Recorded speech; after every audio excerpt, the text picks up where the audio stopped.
সম্মানিত দর্শকবৃন্দ, আসসালামু আলাইকুম রহমতুল্লাহ। নতুন বছরে এই 3টি সবজি চাষ করুন এবং প্রত্যেক কেজি সবজি 80 থেকে 70 টাকা বিক্রি করতে পারবেন পাইকারি রেটে। 2025 সালে সময় উপযোগী 1 নম্বর অর্থকারী ফসল হচ্ছে করলা চাষ। দর্শক বন্ধু, আমি কিন্তু এই সময় গত বছর করলা চাষ করছিলাম। আমি প্রত্যেক কেজি করলা কিন্তু 80 টাকা বিক্রি করছি। দর্শক বন্ধু, এই সময় আমি বীজ রোপণ করছিলাম এবং করলার বীজ রোপণ করার 40 কিংবা 45 দিনে কিন্তু করলা হারভেস্ট করা যায়। এখন থেকে 40 কিংবা 45 দিন পরে কিন্তু গরম গরম ছাট হবে, তখন কিন্তু করলার প্রচুর পরিমাণে দাম হবে। করলার সিজন হচ্ছে গরমকাল। দর্শক বন্ধু, আমরা যদি এখন এই শীতকালে করলা চাষ করি তাহলে কিন্তু এই সবজিগুলো যখন বাজারে উঠবে তখন কিন্তু বাজারে আগাম সবজি হিসেবে উঠবে। তখন কিন্তু আমরা প্রত্যেক কেজি করলা বিক্রি করতে পারবো পাইকারি রেট 80 টাকা। তো দর্শক বন্ধু, আপনারা চাইলে কিন্তু এই করলা চাষ করতে পারেন। ভালো মানের জাত নির্বাচন করে চাষ করতে হবে এবং অবশ্যই কিন্তু এখন কিন্তু যে ছোট ছোট করলা চাষ করা যায় বা ছোট ছোট করলা যে করলাগুলো আছে এই করলা কিন্তু চাষ করতে হবে। এখন কিন্তু এই ছোট করলা মোটামুটি ভালো ফলনই দিয়ে থাকে। 25 সালে সময় উপযোগী 2 নম্বর অর্থকারী ফসল হচ্ছে বরবটি চাষ। দর্শক বন্ধু, আপনারা চাইলে কিন্তু এখন বরবটি চাষ করতে পারেন।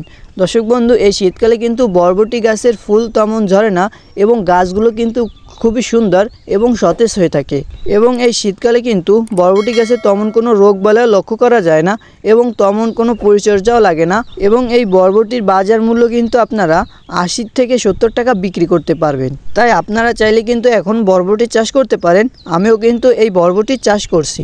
দর্শক বন্ধু, ভালো মানের জাত নির্বাচন করে সঠিক পরিচর্যা করতে পারলে ভালো কিন্তু লাভবান হতে পারবেন।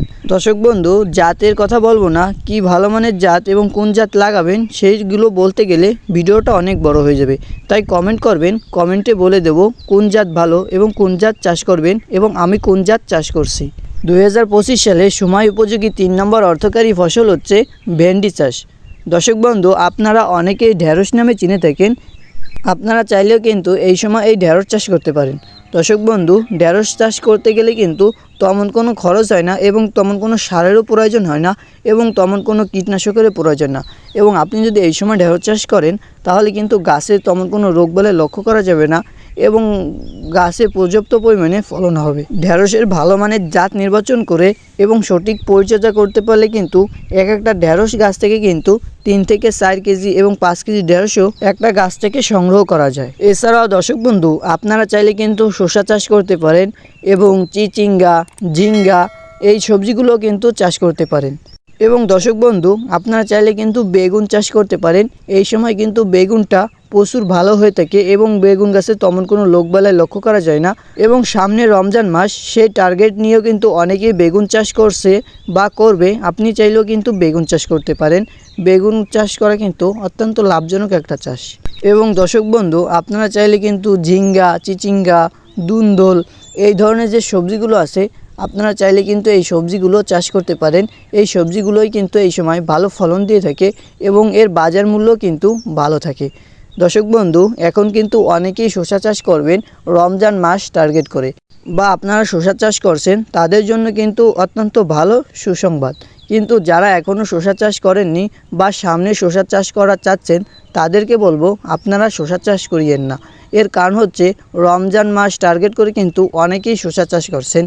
তা আপনিও যদি শসা চাষ করেন তাহলে কিন্তু 100 এই শসাগুলো উঠবে এবং বাজার মূল্য কিন্তু আপনারা ভালো পাবেন না।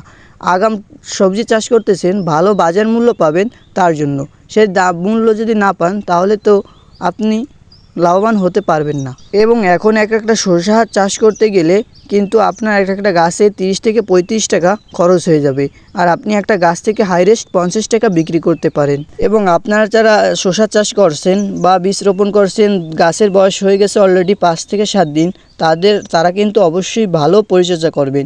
ভালো পরিচর্যা যদি এখন না করেন তাহলে কিন্তু পরবর্তী টাইমে ভালো ফলন পাবেন না। তাই ভালো পরিচর্যা করতে হবে। এখন কি পরিচর্যা করতে হয় এবং কী সার ব্যবহার করতে হয়, কী কীটনাশক ব্যবহার করতে হয়, এই বিষয় কিন্তু আগামীকালকে একটা এই চ্যানেলে ভিডিও দেবো। ভিডিওটা পেতে হলে অবশ্যই চ্যানেলটি সাবস্ক্রাইব করে রাখবেন। তা দর্শক বন্ধু, ভালো থাকেন, সুস্থ থাকেন। আসসালামু আলাইকুম রহমতুল্লাহ।